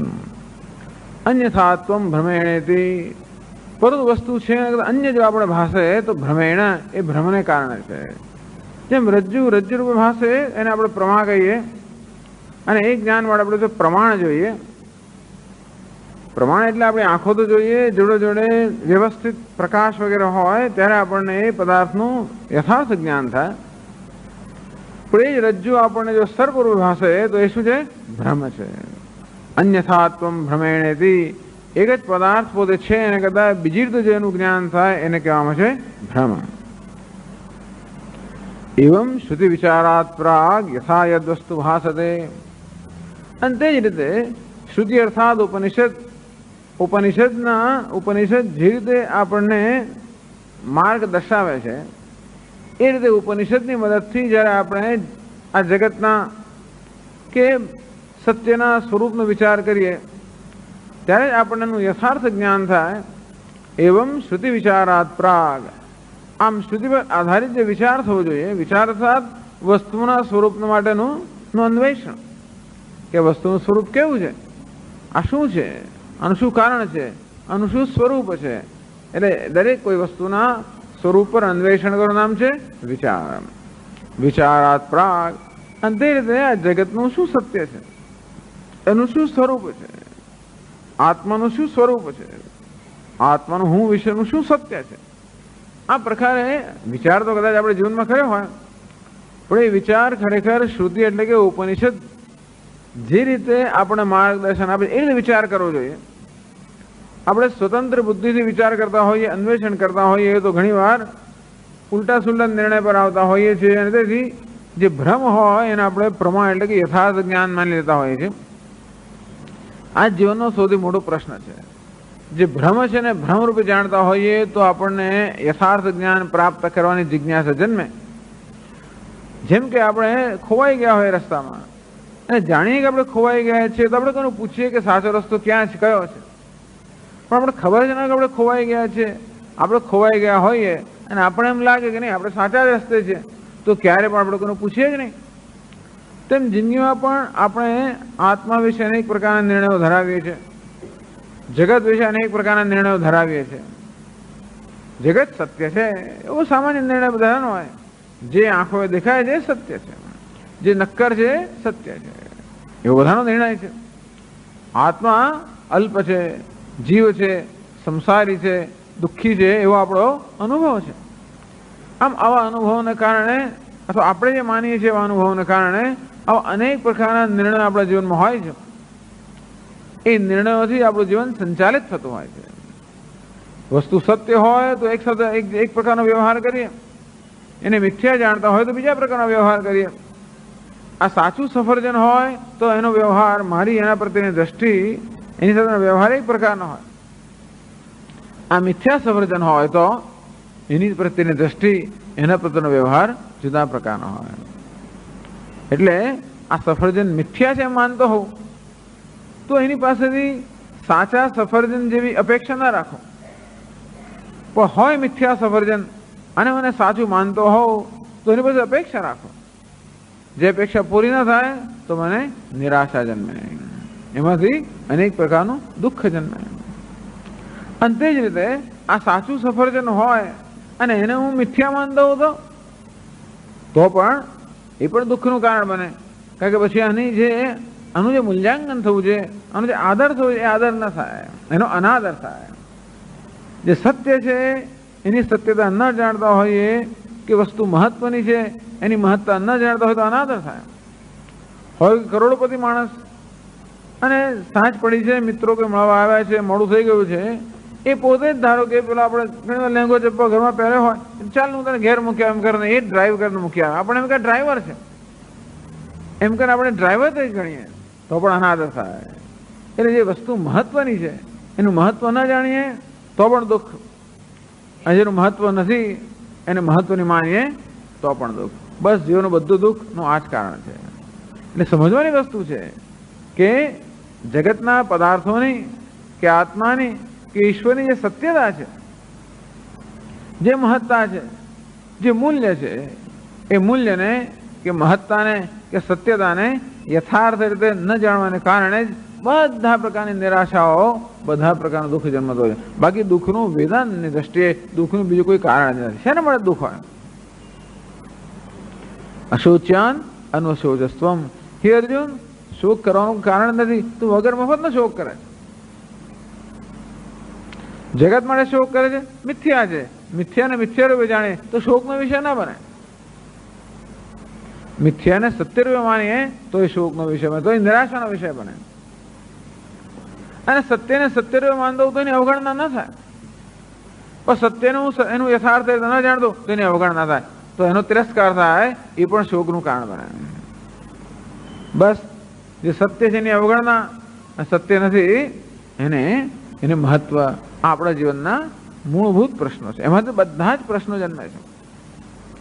પણ સ્વામી તમને શું ખબર પડે, મારી નણંદ આમ કરે છે, મારી સાસુ ફલાણું કરે છે, મારો દીકરો આમ કરે છે, મારો આ બધા આમાંથી જ આવે છે. પણ આ બધા પ્રશ્નો એક એક પ્રશ્ન જેને આપણે પ્રાસંગિક પ્રશ્નો કહીએ. આપણને ખબર, આપણે માની છીએ કે આનંદનાથ સ્વામીજી આ બધાને વેદાંતના પંચદશીને અમારા જીવનને શું લાગે વળગે છે. આકાશ સત્ય હોય કે ના હોય શું કર્યું, પણ મારો દીકરો જે આ કરે છે તો ખરું જ ને.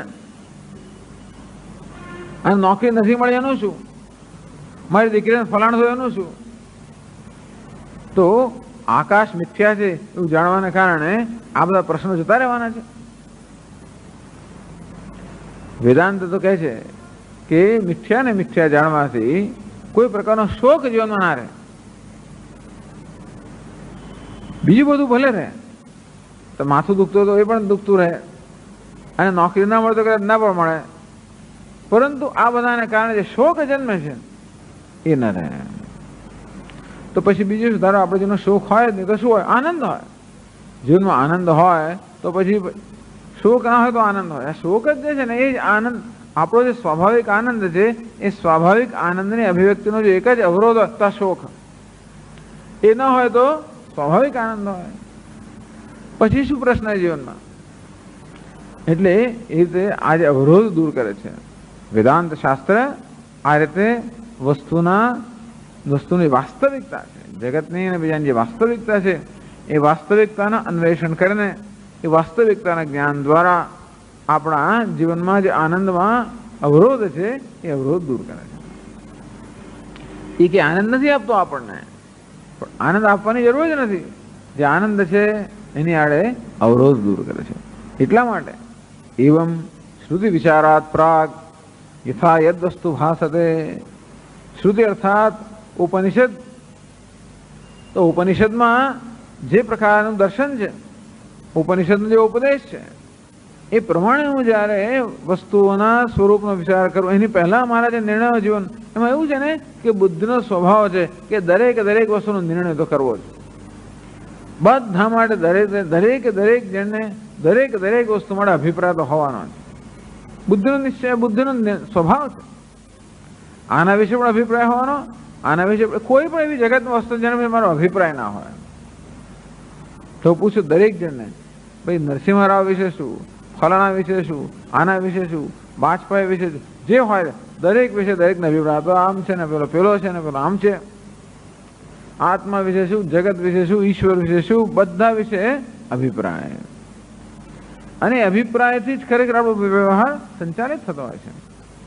આ બધા જે અનેક અભિપ્રાયો ધરાવીએ છીએ એ જીવનની વાસ્તવિકતાઓ પર વિચાર ન કરવાથી જન્મેલા છે. અને માટે એ જીવનની વાસ્તવિકતા પર વિચાર કરીએ ઉપનિષદના માર્ગદર્શન પ્રમાણે, તો આ બધા અભિપ્રાયો જો ભ્રમ હોય તો આપણે મુક્ત થઈએ. યથા યદ વસ્તુ ભાસતે. આનો વિચાર ન કર્યો ત્યાં આ વસ્તુ કેવી લાગે? સત્ય લાગે. આમાં જ બધા સફરજનના ગુણ છે. આ કેવું લાગે? સત્ય સફરજન. વિચારેણ વિપર્યેતી. કે સફરજનના લક્ષણ છે કે નહીં? માત્ર દેખાય છે સફરજન જેવું માટે ને સાચું સફરજન માની એક વસ્તુ છે, પણ સફરજનના બધા જ લક્ષણોમાં છે કે નહીં? સફરજનના લક્ષણો જાણતા ન હોઈએ અને એમને જ નિશ્ચય કરી કે આ સાચું સફરજન છે, તો પછી આ ભ્રમ કહેવાય. પણ જ્યારે મને પછી કેળવણી આપવામાં આવે અથવા જ્યારે મને માર્ગદર્શન આપવામાં આવે કે સફરજન સ્વામી જોયું છે એક સફરજન કોને કહેવાય, એનું કેટલું વજન હોય, એની કેવી સુગંધ હોય, એનું શું હોય, એમ જ્યારે મને કહેવામાં આવે પછી એ રીતે હું આ વસ્તુને મૂલાવણી કરું કે આનું વજન કેવું છે, તો કે ના સફરજન જેવું તો આનું નથી, સુગંધ તો આમાં સફરજન જેવી નથી આવતી. આમ સફરજનના લક્ષણોમાં જ્યારે ન દેખાય ત્યારે નિશ્ચય કરું કે સફરજન જેવું દેખાય છે પણ સફરજન નથી. આ કેવું છે? મિથ્યા સફરજન છે. એટલે વિચારેણ વિપર્યેતી. વિચાર એટલે અન્વેષણ ન કર્યું હોય ત્યાર પહેલા જે વસ્તુને આપણે સત્ય માની લેતા હોઈએ છીએ, જ્યારે સત્ય વસ્તુના લક્ષણો દ્વારા આપણે વિચાર કરીએ ત્યાર પછી એ વસ્તુ સત્ય રહેતી નથી. તતસ્તત ચિંત્યતામ વ્યત.